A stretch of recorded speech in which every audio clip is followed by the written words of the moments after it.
Coucou tout le monde, j'espère que vous allez bien. Je vous retrouve aujourd'hui pour la suite des suggestions lecture, des lectures idéales pour la période des fêtes. Et comme la première fois, je laisse la parole à mes lecteurs. Voilà, bonne vidéo et à bientôt.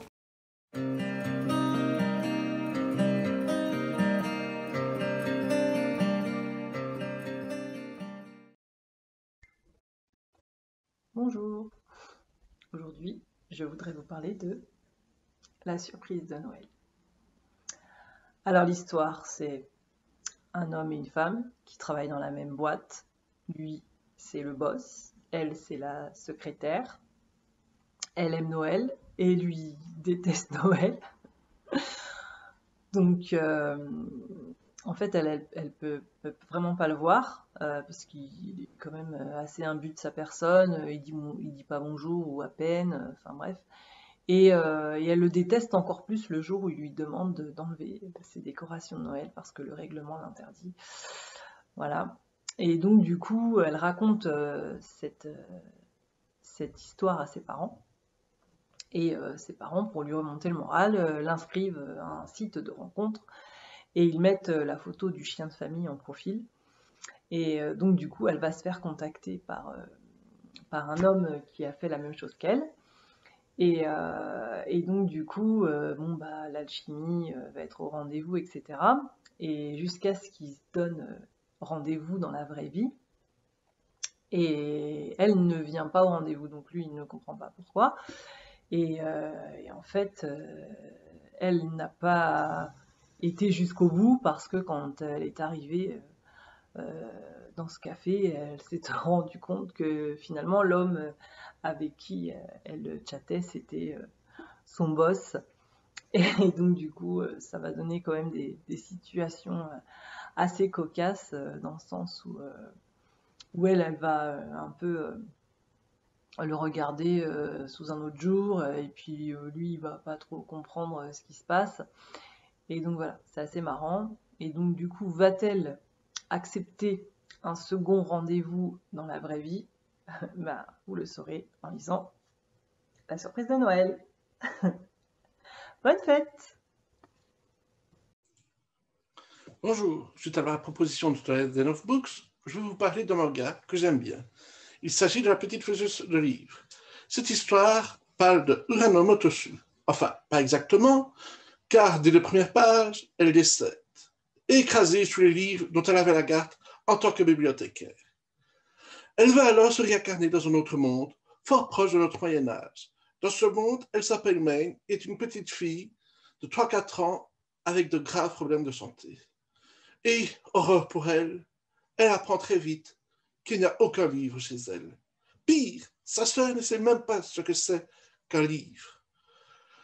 Heureusement, elle va découvrir que les livres existent quand même, mais réservés principalement aux nobles. N'ayant aucune chance d'accepter vu que sa famille vient de basse classe, elle décide de créer son propre livre avec sa sœur Tully et son nouvel ami Lutz. Elle sera également aidée par Otto, un collègue de son père, qui va lui apprendre l'écriture de ce monde. Bien sûr, l'échec sera régulièrement au rendez-vous. Pour connaître la suite, je vous invite donc à tester cette série qui je trouve vraiment agréable et en même temps, petite pensée pour une certaine personne qui a beaucoup de mal, comme Maine, dans un monde sans livre, surtout vu sa déclaration d'hier soir.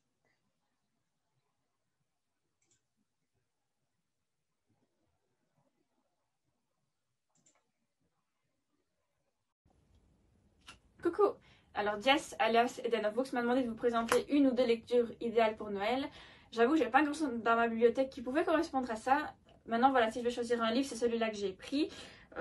C'est quand même un grand classique, donc je pense qu'il y en a beaucoup d'entre vous qui le connaissent ou qui l'ont déjà lu. C'est Le Petit Prince d'Antoine de Saint-Exupéry.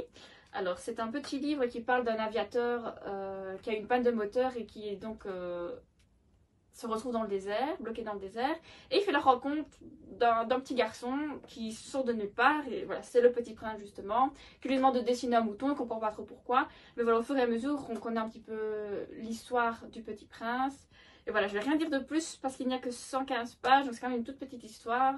Voilà, c'est idéal si vous avez des petits fours à préparer pour Noël, ça ne prendra pas trop de temps. Je trouve que c'est un livre qui réexplique un petit peu les valeurs essentielles dans la vie et je trouvais que ça pouvait correspondre voilà, à une lecture pour Noël. Voilà. Bonjour à tous, je m'appelle Amélie et ma passion c'est la lecture.